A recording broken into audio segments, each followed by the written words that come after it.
Hello नमस्कार दोस्तों, मेरा नाम है दिनेश और आप देख रहे हैं जेट क्लास एकेडमी।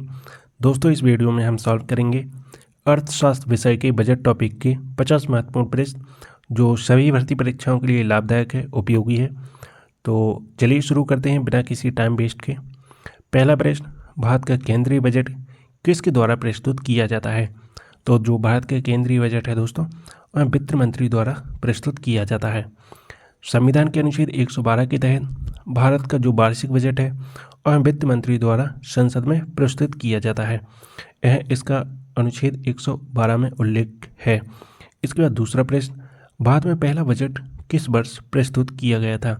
दोस्तों, भारत का जो पहला बजट है वह 1860 में ब्रिटिश वित्त मंत्री जेम्स विल्सन द्वारा प्रस्तुत किया गया था। इसके बाद दोस्तों तीसरा प्रश्न, स्वतंत्र भारत का पहला बजट किसने पेश किया था? दोस्तों, स्वतंत्र भारत का पहला बजट R.K. षणमुख शेट्टी ने प्रस्तुत किया था 26 नवंबर 1947 को। इसके बाद दोस्तों नेक्स्ट क्वेश्चन, बजट पेश करने की प्रक्रिया भारतीय संविधान के किस अनुच्छेद में वर्णित है? दोस्तों, जैसा कि आपने पिछले प्रश्न में देखा था, अनुच्छेद 112 में उल्लेखित है। भारतीय संविधान का जो अनुच्छेद है जिसे वार्षिक वित्तीय विवरण यानी बजट है उसे 112 में उल्लेखित है और जिसमें मतलब 112 के तहत प्रस्तुत करने का प्रावधान है। इसके बाद दोस्तों नेक्स्ट प्रश्न, भारतीय बजट कितने भागों में विभाजित होता है? दोस्तों, भारतीय बजट है जो 2 भागों में विभाजित किया जाता है जिसे राजस्व बजट और पूंजी बजट कहते हैं। राजस्व बजट सरकार की जो नियमित आय और व्यय है उसे राजस्व बजट कहते हैं और जो सरकार की जो पूंजी बजट है सरकार की संपत्ति और उधारी का लेखा जोखा पूंजी बजट में होता है और राजस्व बजट सरकार की नियमित आय और व्यय के द्वारा किया जाता है। और बजट 2 भागों में बांटा जाता है बजट को, और बजट का उल्लेख अनुच्छेद 112 में उल्लेखित है जिसको दर्शाने का प्रावधान है। इसके बाद दोस्तों नेक्स्ट क्वेश्चन, राजस्व बजट क्या होता है? दोस्तों, राजस्व बजट सरकार की आय और व्यय का विवरण। जो सरकार की बजट है जो राजस्व बजट है सरकार की आय यानी कि कर और गैर कर और व्यय सामान्य प्रशासन योजना आदि का विवरण होता है, उसे राजस्व बजट कहलाता है। इसके बाद दोस्तों 7वां प्रश्न, भारत में सबसे बड़ा कर राजस्व कौन सा है? तो दोस्तों कर राजस्व जीएसटी है जिसे वस्तु एवं सेवा कर कहा जाता है। जीएसटी भारत सरकार का सबसे बड़ा अप्रत्यक्ष कर है जो 2017 में लागू किया गया था। दोस्तों इसके बाद नेक्स्ट क्वेश्चन 8वां प्रश्न, प्रत्यक्ष कर का उदाहरण क्या है? दोस्तों प्रत्यक्ष कर यानी जिसे आयकर बोलते हैं, जिसे इनकम टैक्स बोलते हैं। प्रत्यक्ष कर वह कर होता है जो सीधे व्यक्ति या संस्था से लिया जाता है, उसे हम इनकम टैक्स बोलते हैं दोस्तों, जिसका संबंध सीधा होता है। अप्रत्यक्ष कर उदाहरण है, जो अप्रत्यक्ष कर का उदाहरण है वह होता है जीएसटी, जिसे वस्तु एवं सेवा कर बोलते हैं। अप्रत्यक्ष कर वह कर होता है जो उत्पादों और सेवाओं की खरीद पर लागू किया जाता है। दोस्तों इसके बाद नेक्स्ट प्रश्न 10वां, सरकार का सबसे बड़ा गैर कर राजस्व स्रोत क्या है? दोस्तों उसका जो स्रोत है वह है लाभांश और ब्याज। सरकार सार्वजनिक क्षेत्र की कंपनी के लाभांश और बैंकों से ब्याज प्राप्त करके गैर कर राजस्व अर्जित करती है। इसके बाद दोस्तों 11वां प्रश्न, पूंजी बजट क्या होता है? दोस्तों पूंजी बजट सरकार की पूंजीगत आय और व्यय का विवरण पूंजीगत बजट कहलाता है। पूंजीगत बजट में सरकार के ऋण, निवेश और संपत्तियों पर खर्च का विवरण होता है। इसके बाद दोस्तों 12वां प्रश्न, पूंजीगत व्यय का उदाहरण क्या है? दोस्तों पूंजीगत व्यय है उसका उदाहरण है सड़क निर्माण। जैसे पूंजीगत व्यय दीर्घकालिक निवेश होता है, जैसे सड़क बना रहे, रेलवे का कार्य चल रहा है या किसी पुल को बनाया जा रहा है, वह पूंजीगत व्यय कहलाता है। व्यय मतलब निवेश, जहाँ निवेश किया जाता है दीर्घकालीन यानी लंबे समय के लिए। इसके बाद दोस्तों 13वां प्रश्न, भारत सरकार ऋण कहाँ से प्राप्त होता है? जो भारत सरकार का ऋण है वह कहाँ से प्राप्त होता है? दोस्तों रिजर्व बैंक, विदेशी संस्थान और जनता से प्राप्त किया जाता है। सरकार आरबीआई, बॉन्ड, विदेशी निवेशक और अन्य देशों से ऋण लेती है। जब भारत सरकार को किसी भी चीज़ के लिए ज़रूरत पड़ती है पैसे की तो वह ऋण लेती है। इसके बाद दोस्तों राजकोषीय घाटा क्या दर्शाता है? दोस्तों राजकोषीय घाटा क्या दर्शाता है? तो है कुल व्यय, कुल राजस्व को दर्शाता है। जब सरकार कुल व्यय उसकी कुल आय से अधिक होता है तो उसे राजकोषीय घाटा कहलाता है। जब कुल व्यय से उसकी कुल आय से अधिक होता है, जैसा कि दोस्तों उसकी जितनी आय उससे अधिक अगर व्यय हो तो उसे राजकोषीय घाटा बोल सकते हैं। इसके बाद 15वां प्रश्न, भारत का वित्तीय वर्ष कब से कब तक लागू होता है? तो यह 1 अप्रैल से 31 मार्च तक लागू होता है, जिसे वित्तीय वर्ष बोलते हैं। दोस्तों अभी फिलहाल मार्च का महीना चल रहा है तो है 1 अप्रैल से लागू होता है, 31 मार्च को ख़त्म हो जाता है। तो फिर से इसके बाद नेक्स्ट क्वेश्चन, प्रधानमंत्री आवास योजना किस वर्ष शुरू हुई? दोस्तों प्रधानमंत्री आवास योजना की शुरुआत 2015 में की गई थी। इसका उद्देश्य था 2022 तक सबके लिए पक्के मकान उपलब्ध कराना। यह शहरी और ग्रामीण दोनों क्षेत्रों के लिए बनाई गई थी। 2022 तक इसका उद्देश्य था। इसके बाद दोस्तों 17वां प्रश्न, आयुष्मान भारत योजना का मुख्य उद्देश्य क्या है? दोस्तों आयुष्मान भारत योजना का मुख्य उद्देश्य स्वास्थ्य बीमा प्रदान करना। आयुष्मान भारत योजना जिसे प्रधानमंत्री जन आरोग्य योजना भी कहा जाता है, 2018 में शुरू की गई थी। यह दुनिया की सबसे बड़ी सरकारी स्वास्थ्य बीमा योजना है जो गरीबों को लगभग 5 लाख रुपए का मुफ्त इलाज प्रदान करती है। दोस्तों और यह 2018 में लागू किया गया था। ऐसे प्रश्न दोस्तों परीक्षा में पूछा जाता है और जिसमें निष्कर्ष के रूप में पूछे जा सकते हैं। इसके बाद दोस्तों नेक्स्ट क्वेश्चन, मनरेगा का लक्ष्य क्या है? दोस्तों मनरेगा का जो ग्रामीण रोजगार प्रदान करता है, इसका उद्देश्य है कि ग्रामीण रोजगार प्रदान कराना। तो महात्मा गांधी राष्ट्रीय ग्रामीण रोजगार गारंटी अधिनियम 2005 में लागू हुआ और इसका मुख्य उद्देश्य था ग्रामीण क्षेत्रों में न्यूनतम 100 दिन का रोजगार सुनिश्चित कराना। यह असंगठित क्षेत्र के मजदूरों को रोजगार प्रदान करने का कार्य करता था, जिसमें 100 दिन या 90 दिन का रोजगार सुनिश्चित होता था। इसके बाद दोस्तों next question, make in India योजना कब शुरू की गई थी? दोस्तों मेक इन इंडिया योजना की शुरुआत 2014 में की गई थी। मेक इन इंडिया की जो शुरुआत 2014 में की गई थी, इसका उद्देश्य भारत को वैश्विक विनिर्माण यानी मैन्युफैक्चरिंग हब बनाना और विदेशी निवेश को आकर्षित करना, यानी जो बाहरी कंपनियां उन्हें भारत में लाना, इसका मुख्य उद्देश्य था और यह 2014 में शुरू किया गया था मेक इन इंडिया। इसके बाद दोस्तों नेक्स्ट क्वेश्चन,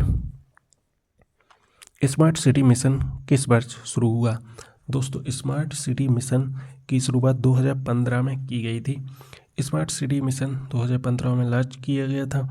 इसका उद्देश्य था शहरों को तकनीकी रूप से उन्नत, स्वच्छ और बेहतर सुविधाओं वाला बनाना, जिसे स्मार्ट सिटी मिशन के रूप में लॉन्च किया गया था।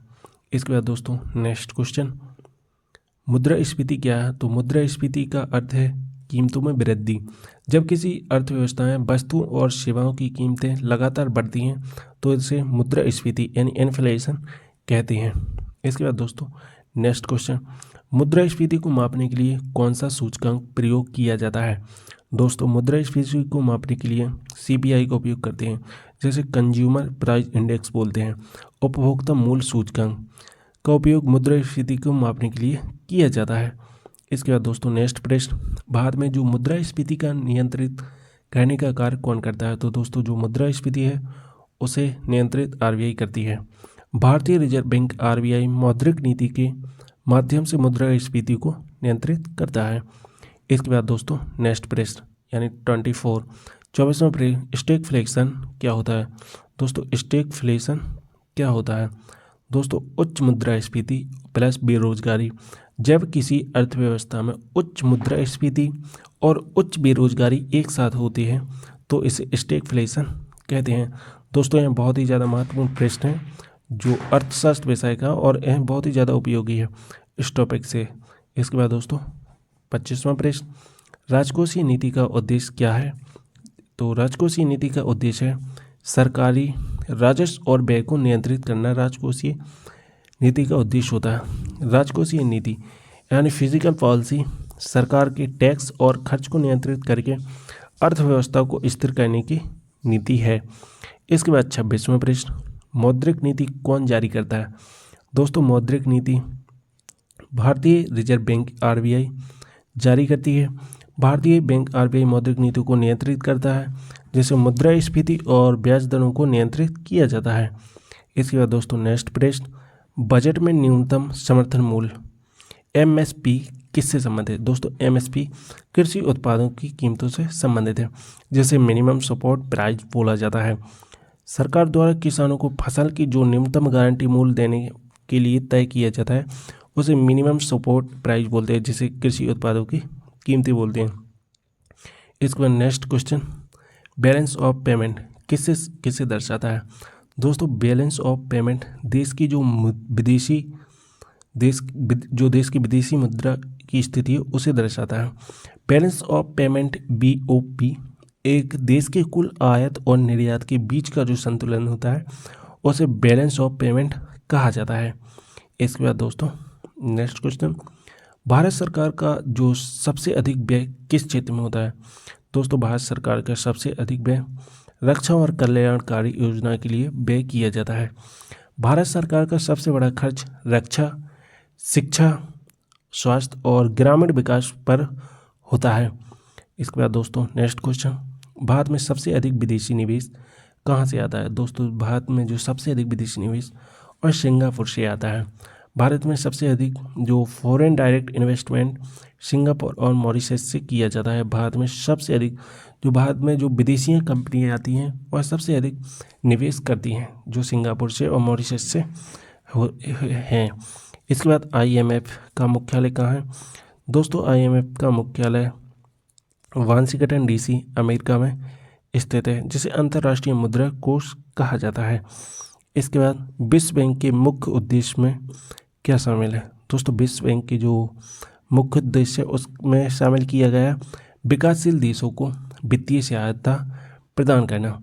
तो विश्व बैंक का मुख्य उद्देश्य गरीब देशों को वित्तीय सहायता देना वर्ल्ड बैंक के द्वारा। इसके बाद दोस्तों नेक्स्ट क्वेश्चन, जीएसटी कब लागू हुआ? तो जीएसटी 1 जुलाई 2017 को लागू किया गया। वस्तु एवं सेवा कर जिसे जीएसटी और भारत में 1 जुलाई 2017 को लागू किया गया था, जिसे अप्रत्यक्ष करों को एकीकृत करने वाला कर कहा जाता है। अप्रत्यक्ष करों को इनडायरेक्ट कर के लिए, इनडायरेक्ट टैक्स के लिए। दोस्तों नेक्स्ट क्वेश्चन, भारत में सबसे अधिक प्रत्यक्ष कर कौन सा है?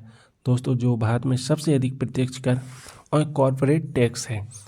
भारत में कॉरपोरेट टैक्स सबसे अधिक प्रत्यक्ष कर है जो कंपनियों की आय पर लगाया जाता है। इसके बाद दोस्तों नेक्स्ट क्वेश्चन, भारतीय संविधान के अनुसार बजट किसके अनुमोदन के बाद लागू होता है? दोस्तों जो भारतीय संविधान है उसके अनुसार बजट का अनुमोदन संसद में अनुमोदन के बाद लागू होता है।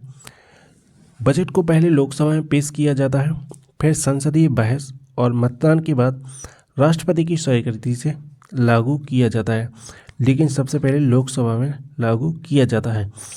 इसके बाद दोस्तों नेक्स्ट क्वेश्चन, संघीय वित्तीय संबंध से क्या तात्पर्य है?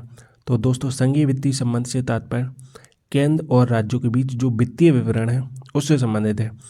संघीय वित्तीय संबंध का अर्थ केंद्र और राज्य सरकारों के बीच करों और अनुदानों का बंटवारा है, जिसे वित्त आयोग या फाइनेंस कमीशन तय करता है। दोस्तों संघीय वित्तीय का संबंध जो केंद्र और राज्यों के बीच वित्तीय वितरण से होता है उसी को कहते हैं फाइनेंस कमीशन यानी वित्त आयोग। इसके बाद next question, fringe benefit tax FBT क्या है? दोस्तों कर्मचारियों को दिए गए लाभों पर लागू किया जाता है। दोस्तों एफबीटी वह कर था जो कंपनियों द्वारा कर्मचारियों को दिए गए विशेष लाभों जैसे टूर, गिफ्ट, क्लब मेंबरशिप आदि पर लगाया जाता है। इसे 2009 में समाप्त कर दिया गया था। इसके बाद दोस्तों नेक्स्ट क्वेश्चन, डिजिटल इंडिया योजना का मुख्य उद्देश्य क्या है? तो दोस्तों भारत को डिजिटल रूप से सक्षम करना डिजिटल इंडिया का मुख्य उद्देश्य है। डिजिटल इंडिया अभियान 2015 में शुरू किया गया था, जिसका उद्देश्य डिजिटलीकरण ई गवर्नेंस और इंटरनेट सुविधाओं का विस्तार करना है। इसके बाद दोस्तों नेक्स्ट क्वेश्चन, भारत में वित्त आयोग कितने वर्ष में गठित किया जाता है? दोस्तों भारत में जो वित्त आयोग है वह 5 वर्ष में गठित किया जाता है। भारतीय संविधान के अनुसार 5 साल में वित्त आयोग यानी फाइनेंस कमीशन का गठन किया जाता है, जो राज्यों और केंद्र के बीच बंटवारे को सिफारिश देता है। इसके बाद दोस्तों नेक्स्ट क्वेश्चन यानी 40वां प्रश्न, बैंकों के NPA यानी नॉन परफॉर्मिंग एसेट्स से क्या तात्पर्य है? दोस्तों वह ऋण जो समय पर वापस नहीं किया जाता है उसे बैंकों के NPA कहा जाता है। दोस्तों यदि कोई बैंक ऋण का ब्याज या मूलधन 90 दिनों से अधिक समय तक नहीं वसूल पाता है तो उसे नॉन परफॉर्मिंग एसेट कहा जाता है। दोस्तों इसके बाद नेक्स्ट क्वेश्चन, मुद्रा योजना का उद्देश्य क्या है? दोस्तों मुद्रा योजना का उद्देश्य है छोटे व्यवसायों को ऋण देना और उनमें वृद्धि करना। दोस्तों मुद्रा योजना micro units development and refinance agency है जिसे मुद्रा कहा जाता है। दोस्तों मुद्रा का पूर्ण रूप भी यही होता है और 2015 में शुरू की गई थी, जिसका उद्देश्य ही था छोटे व्यापारियों को बिना गारंटी के ऋण उपलब्ध कराना। इसके बाद दोस्तों नेक्स्ट क्वेश्चन, भारत का सबसे बड़ा सरकारी बैंक कौन सा है? दोस्तों भारत का सबसे बड़ा सरकारी बैंक SBI बैंक है, जिसे भारतीय स्टेट बैंक कहा जाता है। भारत का सबसे बड़ा सरकारी बैंक जिसका मुख्यालय मुंबई में, SBI का मुख्यालय दोस्तों मुंबई में है। इसके बाद दोस्तों नेक्स्ट क्वेश्चन, फिजिकल डेफिसिट का क्या अर्थ है? दोस्तों सरकार के कुल व्यय और कुल आय का अंतर फिजिकल डेफिसिट कहा जाता है। यदि सरकार का कुल खर्च यदि सरकार का जो कुल खर्च है उसकी आय से अधिक होता है तो इसे राजकोषीय घाटा या फिजिकल डिफिसिट कहा जाता है या कहते हैं। PSU बैंक का पूर्ण रूप क्या है? पब्लिक सेक्टर अंडरटेकिंग बैंक कहा जाता है। इसका पूर्ण रूप है। PSU बैंक भी बैंक होते हैं जिनमें सरकार की हिस्सेदारी 51% या उससे अधिक होती है, उन्हें PSU बैंक कहते हैं, जैसे SBI, PNB, bank of Baroda आदि एटीसी बैंक होती हैं। इसके बाद GDP का पूर्ण रूप क्या है? तो दोस्तों GDP का पूर्ण रूप है सकल घरेलू उत्पाद, जिसे ग्रॉस डोमेस्टिक प्रोडक्ट बोलते हैं। तो GDP एक वर्ष में देश में उत्पादित सभी वस्तुओं और सेवाओं के कुल मूल्य को दर्शाता है, उसे हम GDP बोलते हैं। इसके बाद नेक्स्ट क्वेश्चन, भारत में राष्ट्रीय आय की गणना कौन करता है? दोस्तों जो भारत की राष्ट्रीय आय की गणना है और NSO यानी राष्ट्रीय सांख्यिकी कार्यालय, भारत में राष्ट्रीय आय जो की गणना वो राष्ट्रीय सांख्यिकी कार्यालय NSO द्वारा की जाती है, जो नीति आयोग के अंतर्गत कार्य करता है। इसके बाद नेक्स्ट क्वेश्चन, स्टॉक मार्केट का प्रमुख सूचकांक कौन सा है? दोस्तों एक्सेस और निफ्टी है, सेंसेक्स और निफ्टी है स्टॉक मार्केट का प्रमुख सूचकांक। भारत में प्रमुख स्टॉक इंडेक्स VSE यानी सेंसेक्स और NSE निफ्टी है, जो शेयर बाजार की स्थिति को दर्शाते हैं। इसके बाद दोस्तों नेक्स्ट क्वेश्चन, ग्रामीण रोजगार गारंटी योजना जिसे मनरेगा कहा जाता है, यानी मनरेगा का बजट 2025 और 24-25 में कितना आवंटित किया गया है? तो दोस्तों 86,000 करोड़ संभावित है। सरकार मनरेगा के तहत ग्रामीण क्षेत्रों में रोजगार देने के लिए हर साल ब्याज आवंटित करती है, जो 24-25 में 86,000 करोड़ संभावित हो सकता है। इसके बाद दोस्तों नेक्स्ट क्वेश्चन, भारत में डिजिटल भुगतान को बढ़ावा देने के लिए कौन सी योजना लागू की गई? दोस्तों भीम UPI डिजिटल भुगतान को बढ़ावा देने के लिए लागू किया गया। सरकार ने भीम यानी Bharat interface for money UPI को डिजिटल भुगतान को बढ़ावा देने के लिए 2016 में लॉन्च किया था। इसके बाद दोस्तों नेक्स्ट क्वेश्चन और आखिरी क्वेश्चन, सबका साथ सबका विकास नारा किस बजट में दिया गया था? दोस्तों 2014-15 का बजट था, उसमें लागू किया गया था या दिया गया था। तो सबका साथ सबका विकास का नारा 2014-15 के बजट में दिया गया था, जिसका उद्देश्य सभी वर्गों का समान विकास सुनिश्चित करना। दोस्तों इसके बाद 51वां प्रश्न जो प्लस क्वेश्चन है एक्स्ट्रा क्वेश्चन, जनधन योजना का मुख्य उद्देश्य क्या है? दोस्तों हर नागरिक के लिए बैंक खाता खोलना जनधन योजना का मुख्य उद्देश्य था। प्रधानमंत्री जनधन योजना 2014 में शुरू हुई, जिसका उद्देश्य गरीबों को बैंकिंग सुविधा से जोड़ना था। इसके बाद उज्ज्वला योजना का उद्देश्य क्या है? दोस्तों उज्ज्वला योजना का उद्देश्य गरीब परिवारों को मुफ्त गैस कनेक्शन देना। प्रधानमंत्री उज्ज्वला योजना 2016 में शुरू हुई थी, जो गरीब परिवारों को एलपीजी गैस कनेक्शन मुफ्त देने के लिए बनाई गई थी। इसके बाद दोस्तों नेक्स्ट क्वेश्चन, स्टार्टअप इंडिया योजना का मुख्य उद्देश्य क्या है? नए स्टार्टअप को बढ़ावा देना। सॉल्यूशन, तो दोस्तों इसका सॉल्यूशन है 2016 में शुरू हुई स्टार्टअप इंडिया योजना का मुख्य उद्देश्य और नवाचार पर आधारित स्टार्टअप को बढ़ावा देना है। इसके बाद स्किल इंडिया मिशन का लक्ष्य क्या है?